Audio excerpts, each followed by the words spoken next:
relativo. Hoy parece que todo está cambiando y hay situaciones que parecían imposibles de darse en nuestra sociedad hace unos 20 años, pero hoy están en la palestra de la discusión en el Congreso de la República, están en los medios de comunicación, donde quiera que vamos, encontramos que los valores se han relativizado y cosas que parecían impensables, hoy están en plena conversación casi a diario. Cuando vemos el tema de las misiones, no podemos estar ajenos a la realidad, no podemos estar ajenos al contexto en el cual el cristiano que está preocupado por la obra misionera, que está preocupado, tiene que saber, pero también tiene que saber lo que sucede en otros contextos y en otras realidades. Y hay situaciones particulares que nos tocan vivir en este mundo, a las cuales tenemos que prestar atención si queremos hacer una misionera efectiva y conforme a la palabra del Señor. No podemos hacer misiones si no hemos aprendido a leer nuestros tiempos. No podemos hacer obra misionera si no hemos aprendido a leer lo que sucede a nuestro alrededor. Hace poco nomás, en Israel, hubo una reunión entre el Papa Francisco I, uno de los líderes musulmanes y uno de los líderes judíos. Y cuando cosas como estas suceden, no podemos pasarlas desapercibidas como una noticia más. Tenemos que ponernos a pensar qué es lo que está sucediendo en nuestro mundo. Israel es conocido como el reloj de Dios. Y tenemos que estar atentos a las cosas que suceden si queremos llevar adelante una tarea misionera seria y comprometida. Así que lo que antes era una norma en nuestra vida, para muchos se ha convertido en una simple posibilidad. Vivimos una ética situacional en nuestras sociedades, en una sociedad posmoderna que ha pasado a la modernidad. En el caso nuestro casi ni la hemos visto, nos hemos convertido de la noche a la mañana en una sociedad posmoderna que tiene como filosofía fundamental la prédica del hedonismo, es decir, la prédica de la búsqueda del placer. Y todo aquello que me lleva al placer, todo aquello que me lleva a contentarme conmigo mismo es válido y es suficiente. Eso es lo que una sociedad posmoderna nos está diciendo el día de hoy. Hace 20 años, hace 30 años, la virginidad, por ejemplo, era una virtud. Y toda señorita que salía en estado sin haberse casado se sentía avergonzada. Las madres y las familias trataban de proteger para que no se supiese. O lo que hacían en algunos casos, las casaban inmediatamente para que ya entonces pudiesen pasar de alguna manera menos vergonzosa ese embarazo. Hoy en día eso ha cambiado. Hoy en día muchas señoritas y jóvenes tienen relaciones prematrimoniales sin ningún tipo de vergüenza, y si salen en estado no lo ocultan y no se sienten mal. Todo eso es contribución de una sociedad posmoderna que nos está alejando cada vez más y más del Señor. Parecería que ya no existen los valores absolutos. Parece que todo se ha vuelto relativo. Si no ofende a nadie, si no hace daño a nadie lo que yo hago, entonces, ¿qué interesa si éticamente está mal? Mientras yo viva mi vida, mientras yo viva mi forma de ser, mientras yo tenga un estilo de vida que no afecte a los demás y que no le haga daño, ¿qué interesa? Vivo la vida de acuerdo a mis principios. Y cuando encaramos el tema de las misiones, tenemos que ser conscientes de esta realidad. No podemos hacer la obra misionera, vuelvo a repetir, sin conocer la realidad que hoy nos toca vivir. Todo se ha vuelto relativo. Pero el punto de vista contrario a esta relativización de la ética es justamente el que tuvo que enfrentar el Señor Jesús en los días cuando Él estuvo viviendo en esta tierra. No le llamaríamos una ética situacional, por el contrario sería más bien una ética legalista, que va al otro lado del péndulo. El problema que el Señor Jesucristo enfrentó y que junto con la ética situacional de nuestros días sigue en boga, fue lo que llamaríamos el problema de la tradición. Ese legalismo humano extremo opuesto a las Sagradas Escrituras. Es el hacerle más caso a lo que dicen los hombres, es el hacerle más caso a lo que dice la tradición que a lo que dice la palabra de Dios. Y ustedes pueden notar en el pasaje de Marcos capítulo 7, pueden mirar allí, por ejemplo, el versículo 3, el versículo 5,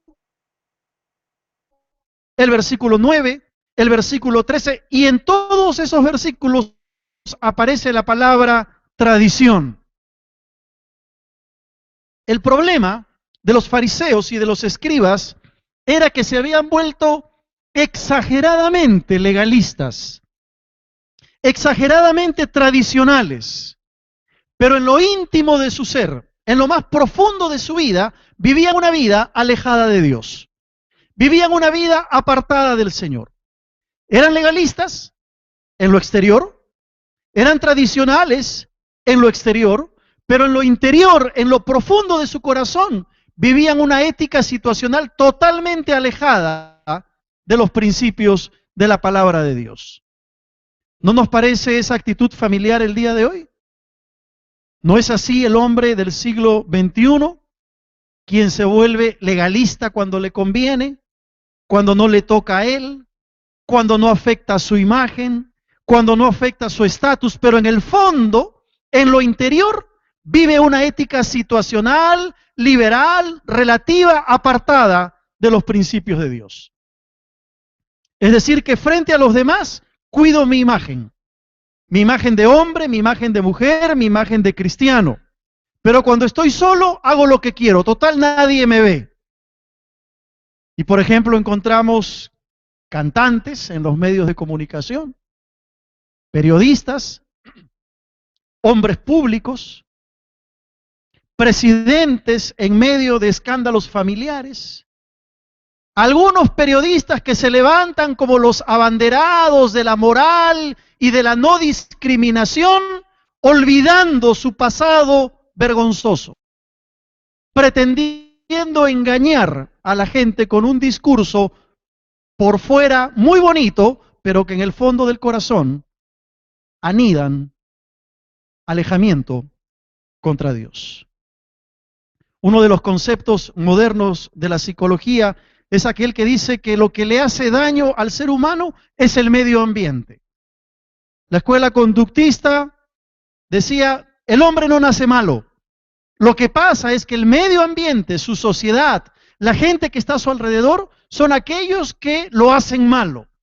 Y entonces cuando una persona roba, cuando un hombre mata, cuando un hombre engaña a su esposa, no es culpa del hombre, dice la psicología conductista. Es culpa de la sociedad. Este concepto de la escuela conductista es contrario a lo que enseña la Biblia. El versículo 15 de nuestro pasaje en Marcos 7 claramente dice que no es lo que está fuera del hombre lo que le contamina, sino lo que sale de él. No es lo exterior lo que contamina al ser humano, sino lo que sale de su corazón. Y esto es fácilmente entendible. Pregúntate por qué un niño que ha sido criado dentro de un hogar con ciertas normas de conducta, que ha sido criado con ciertos parámetros, cuando es descubierto mintiendo o haciendo algo malo, se siente mal. ¿Por qué razón? Porque lo que contamina al hombre es lo que sale de él. Y al hablar de misiones y de ver la tradición versus la revelación bíblica, tenemos que definir primero que hay un problema, el problema de la tradición. El problema de la tradición. Este es un problema serio que tiene por lo menos...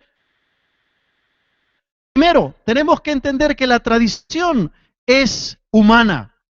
La tradición es de los hombres, contrario a lo que es la palabra de Dios y contrario a lo que es autoridad bíblica. La tradición tiene su origen, tiene su raíz en el corazón del ser humano. En Marcos 7, en el versículo 6 y 7, el Señor le dice a estos escribas y fariseos: hipócritas, bien profetizó de vosotros Isaías cuando dijo: este pueblo de labios me honra, mas su corazón está lejos de mí. Pues en vano me honran, enseñando como doctrinas mandamientos de hombres. Esos mandamientos de hombres que los fariseos hicieron doctrina no era otra cosa que la tradición.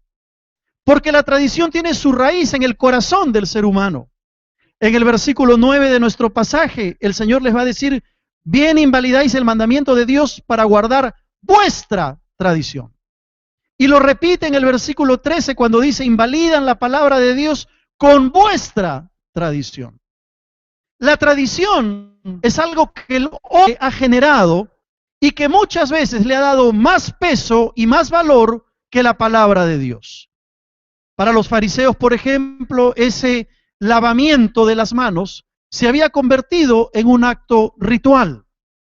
Era parte de la tradición farisaica. Y esta tradición humana para estos fariseos era más importante, se había convertido en algo más importante que las motivaciones del corazón.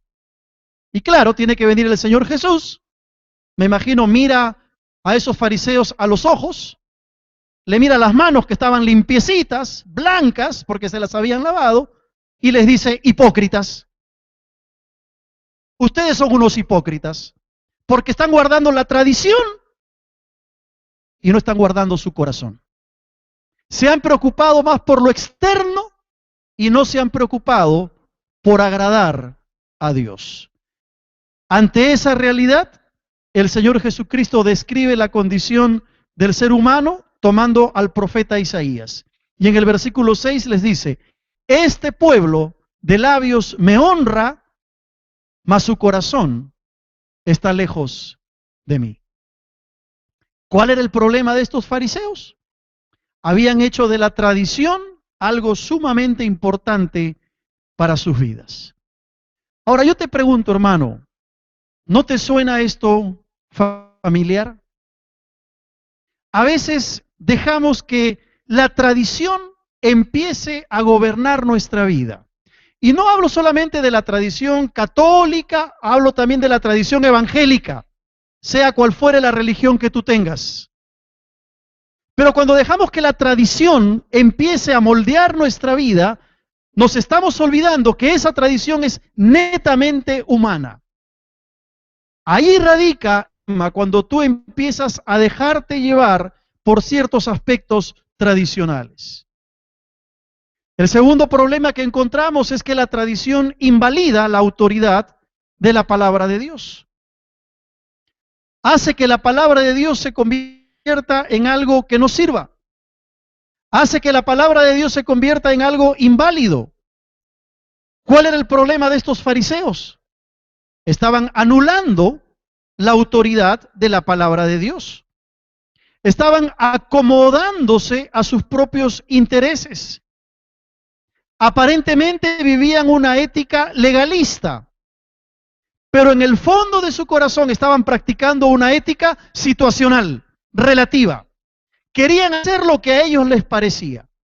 Y el versículo 9 el Señor tiene que decir: ustedes invalidan el mandamiento de Dios. Ustedes lo que están haciendo es anulando el mandamiento de Dios. Nuevamente en el versículo 13 se lo repite: están invalidando la palabra de Dios con vuestra tradición. Querían hacer lo que a ellos les parecía. Jesús rechazó la interpretación que los escribas hacían de la ley. Él reinterpretó el rol de la ley, entendiendo que se trataba de un aspecto fundamental que era la salvación que él venía a traer a la humanidad.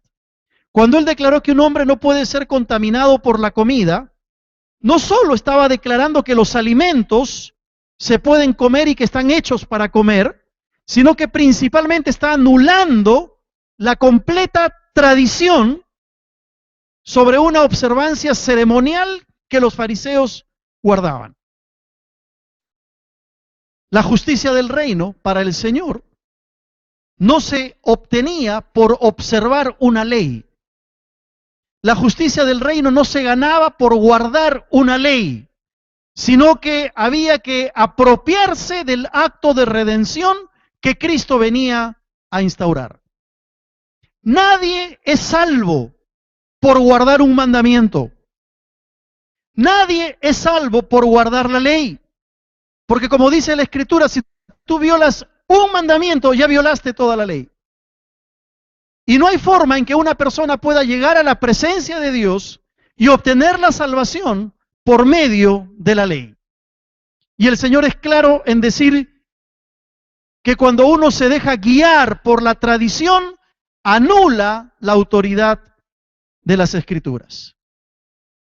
Tú puedes seguir según tu tradición religiosa, según tu ética o tu escepticismo, cualquiera que sea. Pero si tú te dejas llevar por esa tradición religiosa, por lo que te enseñaron tus padres, por lo que te enseñaron tus abuelos, por todo lo que tú has vivido y dices, no, es que esa es mi tradición, cuidado, porque estás invalidando la autoridad de la palabra de Dios. Hoy día la Iglesia Católica, por ejemplo, lo puedo comentar porque es algo público, ya Francisco I lo dijo, están revisando el tema del celibato sacerdotal. La Iglesia Católica hizo del tema del celibato una tradición. No hay base bíblica para afirmar el celibato entre los sacerdotes. Lo ha dicho el mismo Francisco I, no es un dogma de fe de la Iglesia. Por el contrario, cuando uno va a la Escritura, descubre que la Escritura dice que el matrimonio es algo honroso en las personas. Es una bendición. ¿Qué es lo que ha pasado? Cuando se pone a la tradición, se anula el escrito está. Cuando le damos más peso a la tradición, anulamos la autoridad de la Escritura. Pero nosotros como evangélicos también podemos tener una tradición y no nos damos cuenta. Venimos a la iglesia cada domingo, damos nuestra ofrenda, tenemos nuestra Biblia y la cargamos y la ponemos en la mesa de noche para espantar los espíritus, como piensan algunos cristianos. Y tenemos nuestras tradiciones. Y no nos damos cuenta que esas tradiciones, si no son fundamentadas en un corazón regenerado, lo que hacen es anular el poder de la palabra de Dios sobre tu vida. Hay iglesias que se han dividido porque un grupo quería cambiar las bancas por sillas, y como para algunos las bancas son sagradas, porque siempre ha sido así a lo largo de los años, las iglesias han tenido bancas, y si ponemos silla, entonces estamos rompiendo con la tradición. Hay creyentes que se han enojado porque un día el culto de oración se pasó de miércoles a martes. Y como siempre ha sido la tradición que el culto de oración sea el miércoles, ¿por qué la vamos a cambiar a martes? Y nos olvidamos de la autoridad de la palabra de Dios, que es mucho más importante que cualquier tipo de tradición que uno pueda tener. Lamentablemente a nuestra gente no se les ha enseñado la tremenda autoridad del escrito está. No se les ha enseñado el tremendo poder y el tremendo valor que hay en la palabra de Dios. Y a veces nos acomodamos a lo que la gente quiere, olvidándonos la autoridad de la palabra del Señor. Alguna vez les he contado cuando vivíamos en Piura con mi esposa y mis hijos. Pastoreábamos la iglesia allá. Un día fuimos a Catacaos a conocer, llegamos a una capilla. Y en la capilla, entre todos los santos que había un santo que se llama San Dimas, el ladrón bueno de la cruz. Yo no sé si puede haber un ladrón bueno, la verdad, ¿no? Porque cualquiera que te robe ya para ti no va a ser muy bueno, seguramente. Y yo me puse a conversar con el sacerdote que estaba ahí en la capilla y le digo, pero ¿por qué ustedes permiten que la gente le brinde adoración, le brinde pleitesía a San Dimas, según ustedes, cuando usted sabe que la Biblia dice todo lo contrario? Y la respuesta fue, te debes acordar, Celeste, la respuesta fue, es que eso es lo que le gusta a la gente. Eso es lo que le gusta al pueblo. Y ponemos entonces por encima de la autoridad de la palabra de Dios lo que le gusta a la gente. Esa tradición lo que está haciendo es invalidar la autoridad de la palabra de Dios. Cuando un pueblo que se llama cristiano cambia, por ejemplo, su objeto de adoración, que es Dios, por conceptos, por ideas o por imágenes, ha dejado de lado la Escritura y está haciéndole más caso a la tradición. Pero el tercer problema es que la tradición nos vuelve ciegos a las cosas espirituales. No nos permite ver aquello que Dios tiene para nosotros. Los escribas y los fariseos no podían ver ni entender aquello que Dios les estaba demandando. No entendían aquello que el Señor quería explicarles y decirles con tanto amor. ¿Y no es verdad que el día de hoy también encontramos gente que vive engañada en su tradición? Uno les habla de la palabra de Dios, uno quiere explicarles el mensaje de Cristo. La palabra de Dios es tan clara, pero ellos dicen, no, es que así me enseñó mi mamá, de familia, y yo moriré con esa tradición. ¿Han escuchado eso, no? Gente que está ciega, que no puede ver y no puede entender la verdad de la palabra de Dios. Pero frente a este problema serio de la tradición, que no es un problema nuevo, sino que viene arrastrándose por siglos, frente a ese problema de la tradición, el Señor tiene buenas noticias para nosotros y nos presenta entonces la claridad de la revelación bíblica. Es decir, frente al problema de la tradición que enceguece, que desautoriza la palabra de Dios, que es meramente humana, el Señor nos presenta la claridad de la palabra de Dios. La claridad, así como la luz del mediodía de la revelación bíblica. Y va a decir en el versículo 14 que llamando a toda la multitud les dijo, oídme y entended. Porque lo primero que tenemos que saber es que la palabra de Dios es para ser escuchada y trae entendimiento. La palabra de Dios es para ser escuchada y trae entendimiento. Cuando nuestros ojos son abiertos por el poder del Espíritu Santo y podemos ver la verdad de la palabra de Dios, lo primero que entendemos es que esa palabra tiene un efecto en nuestras vidas. ¿No es verdad que en casa tenemos 1, 2, 3, 4 ejemplares de la Biblia? A veces 2, 3 versiones diferentes. Venimos a la iglesia, escuchamos la palabra de Dios. Vamos a nuestra célula, escuchamos la palabra de Dios. Vamos a nuestra clase, escuchamos la palabra de Dios. Venimos a nuestro ministerio, sea cual fuere, escuchamos la palabra de Dios. Tenemos la bendición de tener la palabra de Dios. Y esa palabra de Dios, cuando es escuchada y es entendida, trae vida al corazón del ser humano. Pero ¿sabes tú que al otro lado del mundo, en el Medio Oriente, no tienen ni siquiera una porción de las Escrituras? Que hay pueblos, tribus, países musulmanes, donde tú no puedes entrar con la Biblia a riesgo de perder tu vida. Donde tú no puedes compartir y reunir a los pocos cristianos que hay para hablarles de la palabra de Dios a riesgo de que seas denunciado y mueras. A veces nosotros no apreciamos la palabra de Dios que está allí, sí, para ser escuchada, pero también para ser entendida y aplicada en el corazón. 6 de noviembre de 1973. Había un predicador alto. Tenía unas manos muy grandes. Era de República Dominicana. Estaba predicando ese día, esa noche. Había un jovencito sentado, casi en la parte de atrás, un adolescente. Escuchó la palabra la entendió y su vida fue transformada. 6 de noviembre de 1973, yo entregué mi vida a Cristo con ese predicador. Escuché el mensaje de Dios. Entendí lo que Dios quería para mi vida. Y empezó ese proceso de transformación y de cambio en mi vida. Aprovecha que puedes escuchar la palabra.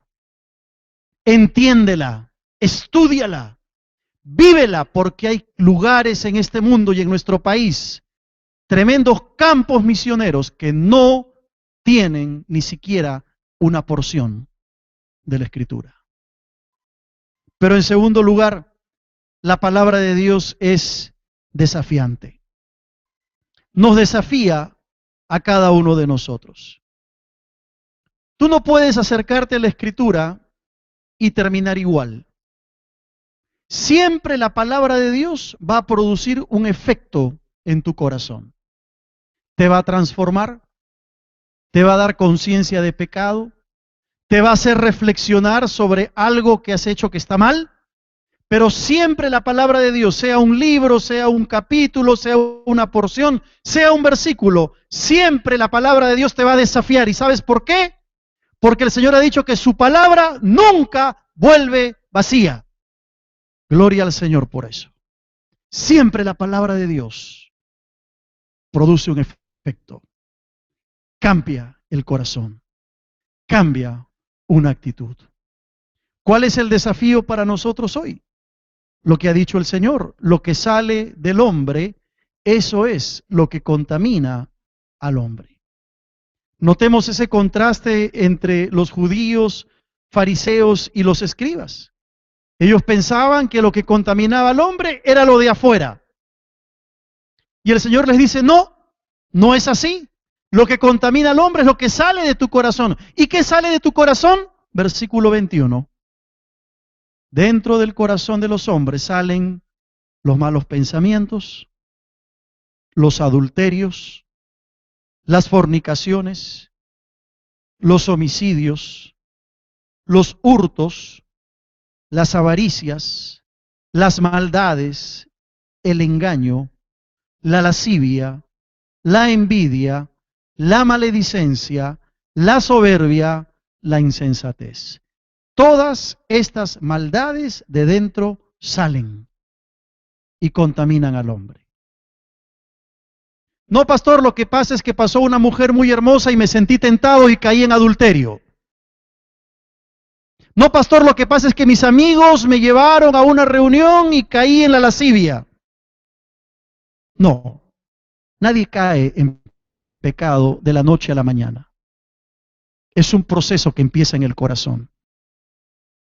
Empieza en la mente. Cuando tú empiezas a prefabricar un camino que te va a llevar al desastre espiritual. Nos tomaría otro sermón explicar cada uno de estos pecados que aparecen aquí. No lo vamos a hacer. Pero si tú miras, todo empieza con los malos pensamientos. Y hay una degradación en ese proceso de pecado, que pasa por la fornicación, el homicidio, la lascivia y llega hasta la insensatez. La palabra de Dios es desafiante y nos desafía en esta mañana a que tú y yo vivamos vidas que agraden al Señor. Pero hay una solución que la tenemos muy cerca.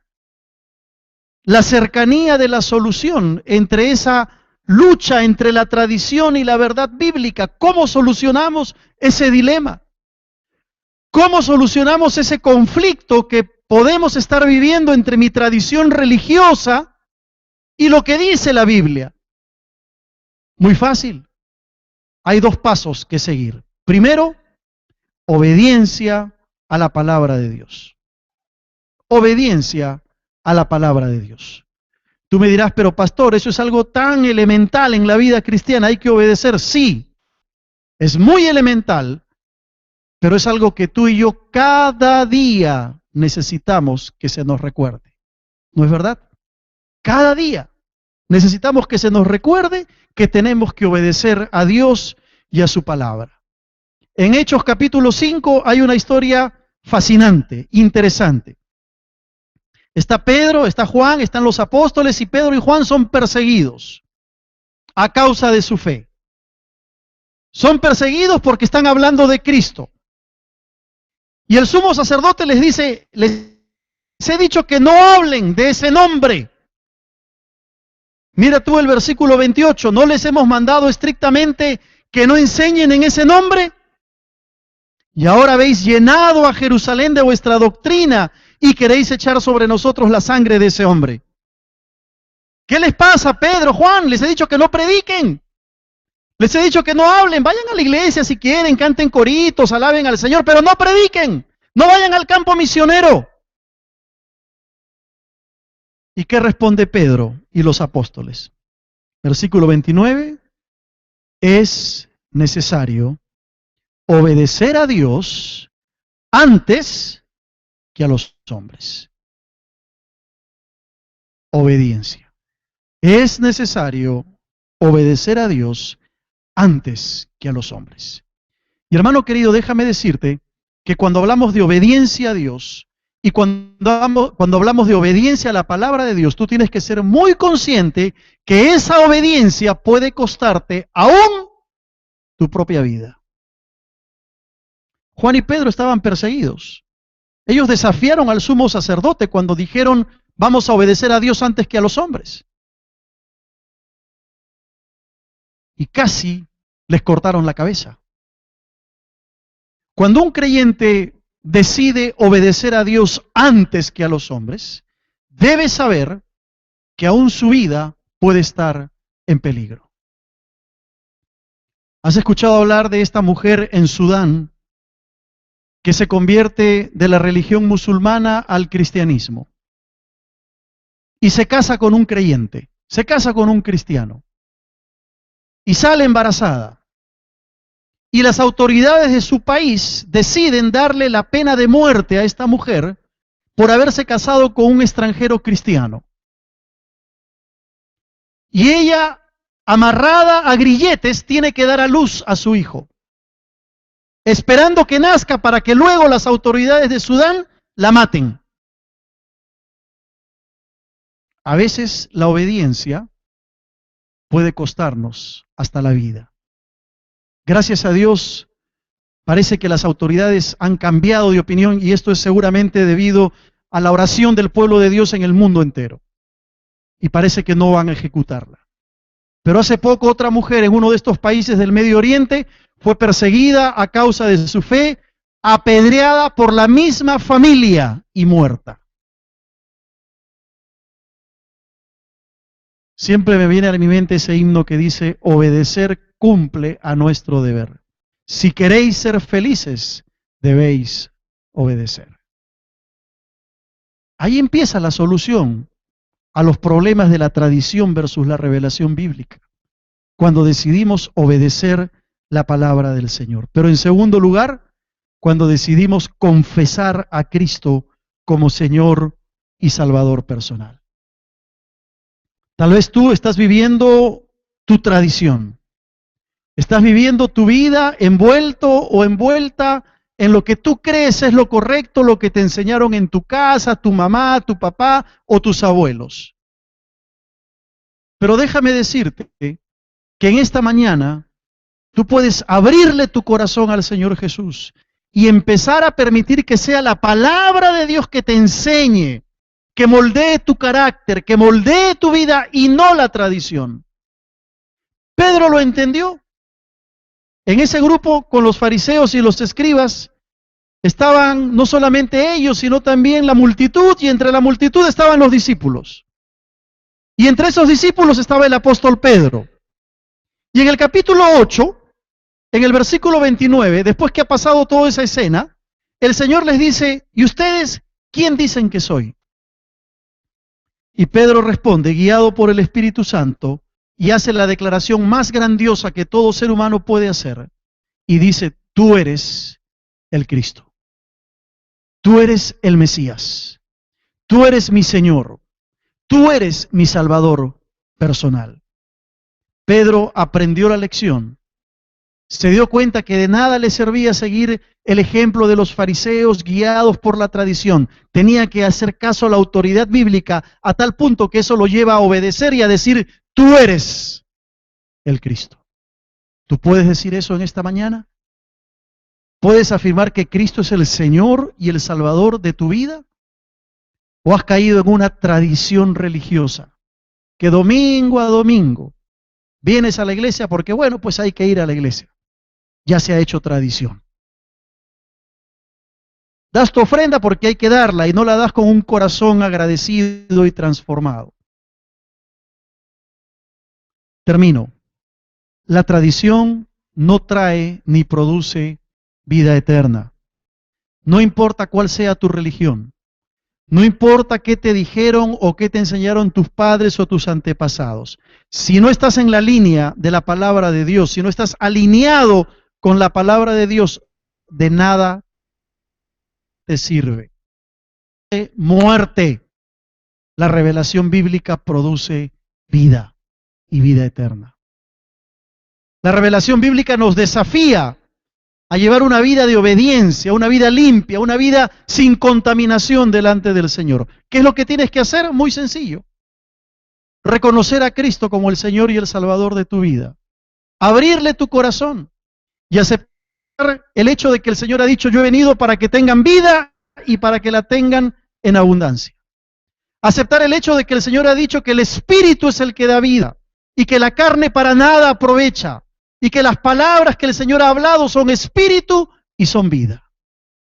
Si tú te apropias de esa verdad, yo te garantizo que vas a vivir una vida auténtica, no basado en tus tradiciones religiosas, sino basado en la autoridad de la palabra del Señor. Amén. Vamos a inclinar el rostro para orar delante de nuestro Señor en estos momentos. Oremos, por favor.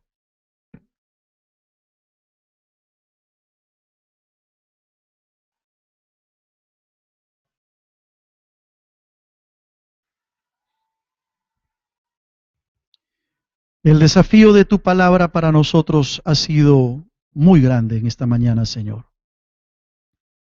¿Cuántas veces hemos caído en una tradición religiosa, invalidando tu palabra? Y sabemos, Señor, que si vamos a hacer la obra misionera, tenemos que entender cómo viven nuestros pueblos, cómo vive la gente que no te conoce, para llevarle, Señor, la revelación tuya, la autoridad de tu palabra, que pueda transformar corazones. Pero, Señor, quizá en esta tarde también hay personas aquí que aún no te conocen. Yo te pido que tu Espíritu Santo les ministre en este momento y les hable. Mientras estamos así, con esa actitud de oración delante del Señor. Tal vez en esta hora hay personas que nos visitan por primera o segunda vez y que aún no han abierto sus vidas al Señor Jesús. Yo quisiera orar por ustedes. Quisiera orar por ti en esta tarde y pedirle al Señor que te ayude. Si tú quieres abrirle tu corazón, si quieres abrirle tu vida al Señor, yo quisiera orar por ti en esta hora. Y lo que te voy a pedir es que allí donde estás, levantes tu mano y yo haré una oración por ti. Si quieres entregarte al Señor, pon tu mano en alto, yo te veré desde aquí y voy a orar por ti. ¿Habrá alguna persona que quiere hacerlo? Dios le bendiga. ¿Alguien más? ¿Alguien más que quiere venir al Señor y decir, Señor, quiero vivir una vida cristiana conforme a tu palabra? Si ese es su deseo, ponga su mano en alto. Yo voy a verle desde aquí y voy a orar por usted. Las madres y las familias trataban de proteger para que no se supiese. O lo que hacían en algunos casos, las casaban inmediatamente para que ya entonces pudiesen pasar de alguna manera menos vergonzosa ese embarazo. Hoy en día eso ha cambiado. Hoy en día muchas señoritas y jóvenes tienen relaciones prematrimoniales sin ningún tipo de vergüenza y si salen en estado no lo ocultan y no se sienten mal. Todo eso es contribución de una sociedad posmoderna que nos está alejando cada vez más y más del Señor. Parecería que ya no existen los valores absolutos. Parece que todo se ha vuelto relativo. Si no ofende a nadie, relativo. Hoy parece que todo está cambiando. Y hay situaciones que parecían imposibles de darse en nuestra sociedad hace unos 20 años. Pero hoy están en la palestra de la discusión en el Congreso de la República. Están en los medios de comunicación, donde quiera que vamos, encontramos que los valores se han relativizado y cosas que parecían impensables, hoy están en plena conversación casi a diario. Cuando vemos el tema de las misiones, no podemos estar ajenos a la realidad, no podemos estar ajenos al con las sociedades. En una sociedad posmoderna que ha pasado a la modernidad, en el caso nuestro casi ni la hemos visto, nos hemos convertido de la noche a la mañana en una sociedad posmoderna que tiene como filosofía fundamental la prédica del hedonismo, es decir, la prédica de la búsqueda del placer. Y todo aquello que me lleva al placer, todo aquello que me lleva a contentarme conmigo mismo es válido y es suficiente. Eso es lo que una sociedad posmoderna nos está diciendo el día de hoy. Hace 20 años, hace 30 años, la virginidad, por ejemplo, era una virtud. Y toda señorita que salía en estado sin haberse casado se sentía avergonzada. Texto en el cual el cristiano que está preocupado por la obra misionera, que está preocupado, tiene que saber, pero también tiene que saber lo que sucede en otros contextos y en otras realidades.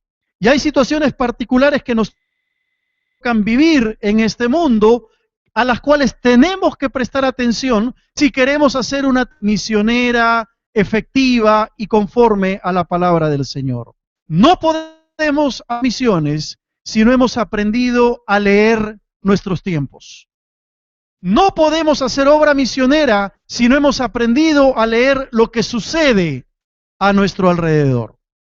Hace poco nomás, en Israel, hubo una reunión entre el Papa Francisco I, uno de los líderes musulmanes y uno de los líderes judíos. Y cuando cosas como estas suceden, no podemos pasarlas desapercibidas como una noticia más. Tenemos que ponernos a pensar qué es lo que está sucediendo en nuestro mundo. Israel es conocido como el reloj de Dios. Y tenemos que estar atentos a las cosas que suceden si queremos llevar adelante una tarea misionera seria y comprometida. Así que lo que antes era una norma en nuestra vida, para muchos se ha convertido en una simple posibilidad. Vivimos una ética situacional en nuestra